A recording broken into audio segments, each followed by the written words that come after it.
Linda, needed to make improvements to a major water line that was below the Green River, DJ Scheffler Nye was selected by the lead contractor to do the work that would make the horizontal drilling possible.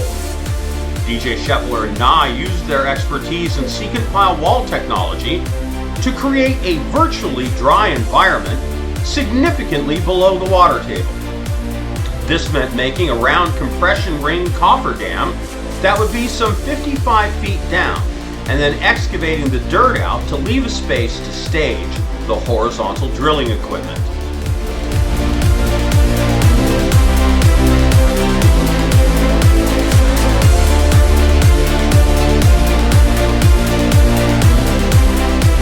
From there, the drilling job was able to proceed, placing a pipe some 5 feet in diameter, stretching 700 feet across and underneath the river.